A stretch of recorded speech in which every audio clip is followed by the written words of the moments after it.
శ్రీమాత నమః. కష్టంలో ఉన్నప్పుడు కన్న తల్లిలాగా ఓదార్చి, అజ్ఞానంలో ఉన్నప్పుడు జ్ఞానదీపాన్ని వెలిగించి, ఈ సృష్టి మొత్తాన్ని తన హృదయంలో దాచుకున్న తల్లి పేరే భువనేశ్వరి అమ్మ.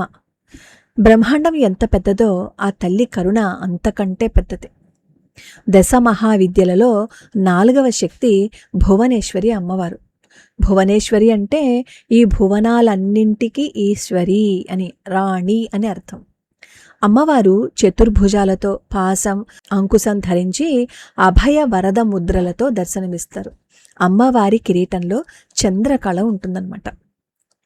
తంత్రశాస్త్ర ప్రకారము 10 మంది అత్యంత శక్తివంతమైన దేవతలలో అంటే దశ మహావిద్యలలో భువనేశ్వరి అమ్మవారు 4వ అమ్మవారు. ఈ అమ్మవారినే రాజరాజేశ్వరి అమ్మవారు అని పిలుస్తారు. జాతకంలో ఎవరికైతే చంద్రుడు బలహీనంగా ఉంటారో లేదా శుక్రగ్రహ ప్రభావం తక్కువగా ఉంటుందో, అలా తక్కువగా ఉండి ఆర్థిక ఇబ్బందులు ఎదుర్కొంటున్నారో వాళ్ళు భువనేశ్వరి అమ్మవారిని ఆరాధించటం వల్ల అద్భుతమైన ఫలితాలు పొందుతారు. ముఖ్యంగా వృషభ రాశి వారు, తులారాశి వాళ్ళు, రోహిణి, హస్త, శ్రవణ నక్షత్రం వీళ్ళు అమ్మవారిని ఆరాధిస్తే విశేషమైన ఫలితాలు ఉంటాయి. భువనేశ్వరి అమ్మవారిని స్పేస్తో కూడా పోల్చచ్చు మనం సైంటిఫిక్గా చూసుకుంటే. ఈ సృష్టిలో ఏ వస్తువు ఉండాలి అన్నా దానికి కొంత స్థలం కావాలి కదా, ఆ స్థలమే భువనేశ్వరి అమ్మ. అమ్మని ఆకాశ స్వరూపిణి అంటారు. సూర్యం నుంచి ఎలా శక్తి పుడుతుందో ఏమీ లేని స్థితి నుంచి సృష్టిని సృష్టించే ఎనర్జీ ఫీల్డ్ ఏదైతే ఉందో అది భువనేశ్వరి అమ్మవారు.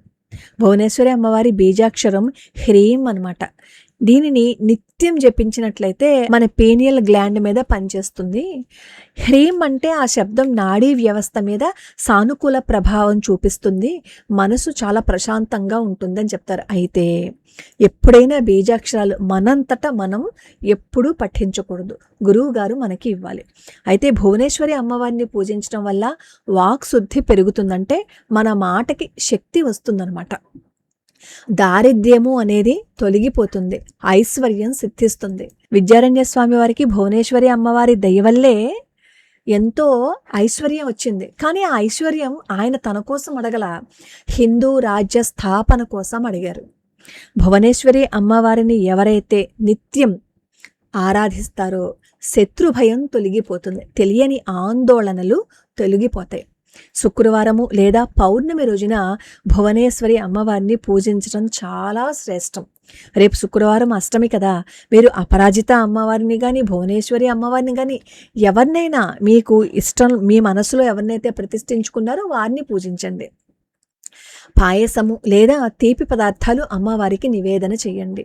ఎవరిని ద్వేషించకుండా సాత్విక ఆహారం తీసుకుంటూ పూజ చేస్తూ మనం హ్రీం అనే బీజాక్షరాన్ని జపించకూడదు. కాబట్టి శ్రీ భువనేశ్వర్యై నమః అనే నామాన్ని మాత్రం నిత్యం జపించవచ్చు. అసలు ఆ నామమే ఒక వైబ్రేషన్ని ఇస్తుంది. కాబట్టి నిత్యం భువనేశ్వరి అమ్మవారి పూజ చెయ్యలేకపోయినా అమ్మవారి రూపాన్ని స్మరించుకున్నా చాలు ఐశ్వర్యం సిద్ధిస్తుంది. దశమహావిద్యలలో ఒకరు. అటువంటి భువనేశ్వరి అమ్మవారిని ఆరాధించటం వల్ల, అమ్మవారి అనుగ్రహం వల్ల ఎటువంటి ఐశ్వర్యం ప్రాప్తించింది అనేది మనం ఈరోజు ఈ వీడియోలో తెలుసుకుందాం. శ్రీమాత నమః. ఈరోజు విద్యారణ్య స్వామి వారి జయంతి. మనం ఇంకా ప్రాణాలతో, ముఖ్యంగా హిందువులుగా ఇలా ఇంకా ఉన్నాము అంటే దానికి కారణం విద్యారణ్య స్వామివారు. ఆయన్ని తలుచుకోవటం మన బాధ్యత. ఆయన మనకు పెట్టిన భిక్ష ఈ జీవితం. ఈ విద్యారణ్య స్వామివారు విద్యాశంకర తీర్థస్వామి వారి శిష్యులు. అప్పట్లో ఈ విద్యారణ్య స్వామి వారి కాలంలో మన భారతదేశంలోని పరిస్థితులు అతలాకుతలం అయిపోయాయి అన్నమాట. ఈ విద్యారణ్యుల వారు ఎక్కడ జన్మించారు అంటే బలగడ నాడు, అంటే ఈనాటి రాయలసీమ అన్నమాట. ఈనాటి రాయలసీమకు చెందిన బ్రాహ్మణ కుటుంబంలో జన్మించారు. కంచిలో ఆయన గురువు విద్యాతీర్థులు. ఆయన్ని అపర దక్షిణామూర్తి అని పిలిచేవారు. ఉత్తర భారతదేశం అంతా ముస్లింల చేతిలో అతలాకుతలం అయిపోతోంది. విద్యారణ్యుల కాలంలో దక్షిణ భారతదేశం మీద సుల్తానుల దాడి మొదలైంది. దక్షిణ భారతదేశంలో యాదవ, కాకతీయ, పాండ్య, హోయసాల ఇలా ఎన్నో హిందూ రాజ్యాలు ఉన్నాయి. ఇవన్నీ పతనం అయిపోతున్నాయి. వీళ్ళందరూ ఐకమత్యంగా లేరు. ఐకమత్యంగా ఉండి ఎదుర్కొనుండుంటే భారతదేశం నుంచి ముస్లింల పరిపాలన అప్పుడే అంతమైపోయేది. కానీ ఒకరితో ఒకరు దెబ్బలాడుకుంటూ, గోతులు తవ్వుకుంటూ, ఒకరిని ఇంకొకరు నాశనం చేసుకోవాలని ప్రయత్నం చేస్తూ ఉండేవారు. అలా ప్రయత్నం చేస్తూ ఉండడం వల్ల వీళ్ళందరినీ ముస్లిం పాలకులు ఒకరి తర్వాత ఒకరిని ఓడించి, ఎందుకంటే అందరూ విడిపోయారు కదా, కలిసి ఉంటే ఏం చేసి ఉండేవారు కాదు. విడిపోవటం వల్ల ఒక్కొక్కరిని ఓడించి ఆ రాజ్యాలన్నీ హస్తగతం చేసేసుకున్నారు. హిందూ సమాజం పతనమైపోయింది. దేవగిరిలో యాదవ సామ్రాజ్యం, కర్ణాటకలో హోయసాల సామ్రాజ్యం, తమిళనాడులో పాండ్య చోళ రాజ్యాలు, ఆంధ్రలో కాకతీయ సామ్రాజ్యం, ఇవన్నీ పతనం చేసేశారు. ఈ ఢిల్లీ సుల్తాన్లు మనల్ని పరిపాలించాలి అని అనుకునే కంటే కూడా మన సంస్కృతి సంప్రదాయాలని కాలరాసేయాలని, ఆ ప్రాంతపు సమాజాల ఆత్మలను, సంస్కృతిని ధ్వంసం చేయాలి అని అనుకున్నారు. అందుకే వాళ్ళు దేవాలయాలని పడగొట్టేశారు, ధ్వంసం చేసేశారు, వాళ్ళ ప్రార్థనా స్థలాలుగా మార్చేసుకున్నారు. స్త్రీల మీద అత్యాచారాలు చేసేశారు. ఈ ఓడిపోయిన వాళ్ళందరినీ భయపెట్టి ప్రాణాలు తీస్తామని చెప్పి మతం మార్చేశారు. ఈ ధర్మధ్వంసం జరుగుతోంది కదా, ఇదంతా చూసి విద్యాతీర్థుల వారు అనుకుంటారు, ఇలా జరగకూడదు అని. హిందూ ధర్మం నశించిపోతోంది, హిందూ ధర్మం అంతరించిపోబోతోంది, ఇలా అయితే ఎలా, ఇలా జరగకూడదు అని నిశ్చయించుకున్నారు. ఆయన శిష్యులు మాధవుడు, సాయనుడు. హిందూ ధర్మం నశించిపోతోంది, వేద పండితులందరినీ ప్రాణాలు తీసేస్తున్నారు, అలా తీసేయటం వల్ల గురు శిష్య పరంపర లేకుండా వేద శాఖలు అంతరించిపోతున్నాయి. కాబట్టి హిందూ ధర్మరక్షణకి ఒక శక్తి కావాలి, సామ్రాజ్యం కావాలి, హిందూ ధర్మాన్ని రక్షించాలి, వేదాధ్యయనాన్ని తిరిగి పునరుద్ధరించాలి అని ఆ బాధ్యతని మాధవుడికి అప్పచెప్పారు. హిందూ ధర్మాన్ని రక్షించు, సామ్రాజ్య శక్తిని నిర్మాణం చెయ్యి అని చెప్పారు. సాయనుడికేమో మాధవుడికి సహాయంగా ఉండమని చెప్పారు. ఇలాంటి స్థితుల్లో ఆనగొందే అని ఆ రాజ్యం చాలా పట్టుదలతో ముస్లింలను ఎదిరించింది, కానీ ఓడిపోయింది, పతనమైపోయింది. ఆనగొందెలోనే, అంటే ప్రస్తుత హంపీగా ఉన్న క్షేత్రంలో, ఈ హంపి ఆనగొంద రాజ్యంలో భాగం అన్నమాట. అక్కడ విరూపాక్ష ఆలయం ఉండేది. అక్కడ విద్యారణ్యుల వారు తపస్సు చేశారు, భువనేశ్వరి అమ్మవారి అనుగ్రహం కోసం. భువనేశ్వరి అమ్మవారు దశమహావిద్యలలో ఒకరనమాట. అలా సుదీర్ఘకాలం తపస్సు చేశారు. అలా తపస్సు చేయగా భువనేశ్వరి మాత ప్రత్యక్షమయ్యారు. అప్పుడు విద్యారణ్యుల వారు భువనేశ్వరి మాతని అడుగుతారు, నేను హిందూ ధర్మాన్ని రక్షించాలి, ఒక సామ్రాజ్య శక్తిని స్థాపించాలి అని అనుకుంటున్నాను, నిర్మాణం చెయ్యాలని అనుకుంటున్నాను, దానికి నాకు ధనం అవసరము అని. అప్పుడు అమ్మవారు చెప్తారు, నీకు ఈ జన్మలో ధనయోగం లేదు అని. సరే, అప్పుడు విద్యారణ్యుల వారు ఏం చేస్తారంటే, నేను ఇప్పుడే పునర్జన్మ తీసుకుంటా, ఇంకో జన్మ తీసుకుంటా, నువ్వు అప్పుడు నాకు ధనం ఇవ్వు అని అప్పటికప్పుడు ఆయన జంధ్యాన్ని తెంపేసి సన్యస్తోహం సన్యస్తోహం సన్యస్తోహం అని 3 సార్లు అంటారు. అని సన్యసించాను తల్లి, సన్యాసం అంటే వేరొక జన్మ ఎత్తడమే కదా, ఇప్పుడు నువ్వు ప్రసాదించే సంపదను స్వీకరించడానికి నేను యోగ్యుణ్ణే కదా అంటారు. అప్పుడు అమ్మవారు నవ్వి, కానీ మాధవ, ఇప్పుడు నువ్వు సన్యాసివు కదా, మరి సన్యాసికి ఎందుకు సంపద, సన్యాసికి ఎటువంటి సంపద కలిగే అర్హత లేదే అంటారు. అప్పుడు మాధవుడు హతాశుడయ్యి, ఏంటమ్మా నన్ను పరీక్షిస్తున్నావా, నాకు ఇప్పుడు సంపద లభించకపోతే నేను చేసిన తపస్సు నువ్వు ప్రత్యక్షం కావటం, వరం కోరుకోమంటాం, ఇవన్నీ వమ్మైపోయినట్లే కదమ్మా, నా గురువుల మనోభీష్టం, ఆయనకి నేను ఇచ్చిన మాట అన్నీ వమ్మైనట్లేనా అమ్మా, నేనేమైనా సంపద నా కోసం ఆశిస్తున్నానా చెప్పు, నా వ్యక్తిగత ప్రయోజనం కోసం ఆశిస్తున్నానా, నీకు తెలుసు కదా, సనాతన ధర్మరక్షణ అనేది నా గురువు గారి కోరిక, ఆయన కోరికని, ఆయన ఆజ్ఞని నేను శిరసా వహించాలి, సనాతన ధర్మ రక్షణకు నిబద్ధమైన హైందవ సామ్రాజ్యాన్ని నిర్మించాలి, అది నా గురువు కోరిక కదా, మరి ఆ ఆశ అడియాసేనా అని చెప్పి అంటారు మాధవులు. అప్పుడు భువనేశ్వరి అమ్మవారు అంటారు, మాధవ, నీ సంకల్పం తప్పక నెరవేరుతుంది. నువ్వు ఎప్పుడు కావాలనుకుంటే అప్పుడు నీ ఆశ్రమంలో, అంటే నీకు సమయం వచ్చినప్పుడు 7 ఘడియలు కనకవర్షం కురుస్తుంది, దానిని సద్వినియోగం చేసుకో అంటారు. ఆనగుంది పతనం అయిపోయింది కదా. ఆనగుందెలో ఈ ముస్లిం సుల్తాన్లు తమ రాజ ప్రతినిధిని ఉంచి పాలన చేయమన్నారన్నమాట. ప్రతాపరుద్రుల దగ్గర కోశాధికారులుగా పనిచేస్తున్న హరిహరరాయలు, బుక్కరాయలు. ప్రతాపరుద్రుడు పరాజయం పొందిన తర్వాత ఆనగొందె వచ్చేశారు. ఆనగొందె వస్తే అక్కడ కూడా అది పతనం అయిపోయింది. ఆనగొందెరాజు కంపరాయల్ని చంపేసి వీళ్ళిద్దరిని ఢిల్లీకి పట్టుకెళ్ళిపోయారనమాట ఈ ముస్లిం సుల్తాన్లు. ఇక్కడ ఆనగొందెలోనేమో మాలిక్ నబీ అనే అతన్ని వాళ్ళ ప్రతినిధిగా ఈ ఢిల్లీ సుల్తాన్లు పెట్టేసి వెళ్ళిపోయారు. అయితే ఈ మాలిక్ నబీకి ఈ ఆనగొందెలో ఉన్న ప్రజలు సహకరించలేదు, తిరగబడ్డారు. వాడిని చావగొట్టేసి పంపించేశారు.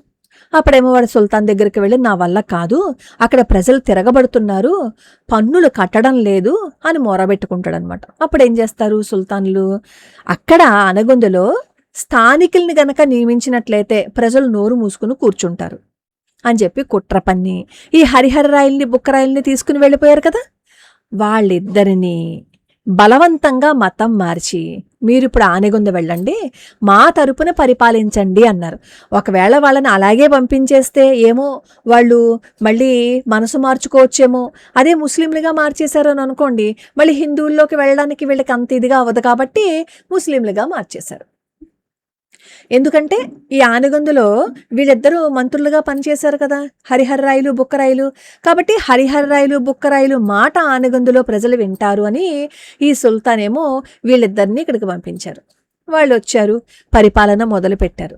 వీళ్ళు హరిహరరాయలు, బుక్కరాయలు యదువంశ క్షత్రియులు. సరే, వీళ్ళు ఒకసారి వేటకి వెళ్ళారు. వేటకి వెళ్తే వేట కుక్కలు కుందేళ్ళని తరుముతున్నాయి. కానీ ఒక స్థలానికి వచ్చేసరికి కుందేళ్ళేమో వేట కుక్కల మీద తిరగబడ్డాయన్నమాట. వీళ్ళకి ఆశ్చర్యంగా అనిపిస్తుంది, అదేంటి ఎప్పటి వరకు పరిగెట్టిన కుందేళ్లు ఒక్కసారిగా వేట కుక్కల్ని ఎలా తరుముతున్నాయి అని. అప్పుడే అదే సమయంలో తుంగభద్రా నది నుంచి స్నానం చేసి వస్తున్న విద్యారణ్యస్వామి వారు కనిపించారు. ఈ విద్యారణ్యస్వామి వారు ఈ విద్యాతీర్థుల వద్ద సన్యాసం తీసుకున్నారనమాట. అంటే విద్యాతీర్థుల వారు శృంగేరి పీఠాధిపతి అయిన తర్వాత సన్యాసం తీసుకున్నారు. ఆ సన్యాసం తీసుకున్న తర్వాత ఈ మాధవులు విద్యారణ్యులుగా మారారు. ఆయన అలా విరూపాక్ష ఆలయంలో సమయం కోసం వేచి చూస్తూ తపస్సు చేస్తున్న సమయంలో ఈ హరిహరరాయలు, బుక్కరాయలు వేటకి వచ్చారన్నమాట. సరే, విద్యారణ్య స్వామి వారిని చూసి నమస్కరించి, ఏంటి స్వామి విచిత్రం, ఈ కుందేళ్లు ఎలా వేట కుక్కలని తరుముతున్నాయి, ఎలా తిరగబడ్డాయి అని చెప్పి అడిగితే అప్పుడు విద్యారణ్య స్వామి వారు చెప్తారు, ఈ ప్రాంతం వీరభూమి. ఇక్కడ ఒకప్పుడు సుగ్రీవుడు, రాముడు సంచరించిన ప్రదేశము ఇది, కిష్కింద అని చెప్పి విద్యారణ్య స్వామి వారు హరిహరరాయలకి, బుక్కరాయలకి చెప్తారనమాట. అప్పుడు ఈ హరిహరరాయలు, బుక్కరాయలు తమ గురించి విద్యారణ్య స్వామి వారితో చెప్పుకుంటారు, మేము క్షత్రియులము, కానీ మమ్మల్ని మతం మార్చి ముస్లింలుగా మార్చేశారు అని చెప్పి చెప్తారు. అప్పుడు విద్యారణ్యుల వారు అంటారు, మీరు క్షత్రియులు కదా, మీరు క్షత్రియులు కాబట్టి, హిందువులు కాబట్టి హిందూ ధర్మాన్ని రక్షించాలి కదా అంటే అప్పుడు ఈ హరిహరరాయలు, బుక్కరాయలు అంటారు, మీరు చెప్పింది నిజమే, కానీ మమ్మల్ని ముస్లింలుగా మార్చేశారు, ఇప్పుడు మేమేం చెయ్యాలి, ఎలా చెయ్యాలి అని చెప్పి అంటే విద్యారణ్య స్వామి వారు అంటారు, మీరేం బాధపడక్కర్లేదు, మీరేమీ భయపడవలసిన అవసరం లేదు, తిరిగి నేను మిమ్మల్ని హిందువులుగా మారుస్తాను, మీరు హిందూ సామ్రాజ్యాన్ని స్థాపించండి అంటారు. అప్పుడు ఈ హరిహరరాయలు, బుక్కరాయలు అంటారు, ఢిల్లీ సామ్రాజ్యాన్ని గెలిచి ఇక్కడ హిందూ సామ్రాజ్యాన్ని స్థాపించాలి అంటే బోలెడంత ధనం కావాలి కదా, ఎక్కడి నుంచి వస్తుంది, ఎక్కడి నుంచి తేవాలి అని చెప్పి అడిగితే మీరేం భయపడకండి, నేను ఇస్తాను డబ్బు, నేను మిమ్మల్ని హిందువులుగా మారుస్తాను అని చెప్పి అక్కడ వ్రాచ్య హోమం చేయించి ఆ వ్రాచ్య హోమం తర్వాత వీళ్ళిద్దరిని హిందువులుగా మారుస్తారనమాట. అంటే శుద్ధి చేశారనమాట వాళ్ళిద్దరిని. ఆ తర్వాత అమ్మవారిని తలుచుకుంటే కనక వర్షం కురుస్తుంది, ఆ డబ్బంతా వీళ్ళకిస్తారు. ఆ డబ్బుతో కోట, నగరం నిర్మించి హిందూ సామ్రాజ్యాన్ని స్థాపించారు హంపిలో. అప్పుడు విద్యారణ్యుల వారు అందరినీ పిలిచి, వీళ్ళిద్దరూ మళ్ళీ హిందువులుగా మారారు, వీళ్ళకి మీరు సహకరించండి, మీలో మీరు కొట్టుకు చావకండి, అలా కొట్టుకు చేస్తే అందరూ మళ్ళీ మనల్ని ఓడిస్తారు అని చెప్పి వాళ్ళందరికీ నచ్చజెప్తారు. అక్కడ ఉన్న వాళ్ళందరూ హరిహరరాయలకి బుక్కరాయలకి విధేయులుగా ఉంటారు, సహకరిస్తారు. అలా విజయనగర రాజ్యం స్థాపించబడి ఒక 20 ఏళ్లు పరిపాలన చేసిన తర్వాత హరిహరరాయలు చనిపోతారు. తర్వాత బుక్కరాయలు రాజు అవుతారు. అప్పుడు విద్యారణ్య స్వామివారు రాజగురువుగా మిగిలిన వేద శాఖలను రక్షించి 25 సంవత్సరాలు కృషి చేసి వేద భాష్యం రాశారు. విద్యారణ్య స్వామివారు సాయినాచార్యులు. హిందూ సామ్రాజ్యం ఏర్పడింది. ఈ బుక్కరాయలు కొడుకు కంపరాయలు సామ్రాజ్యాన్ని విస్తరించారు. 3 శతాబ్దాల పాటు నిలబడింది ఆ సామ్రాజ్యం.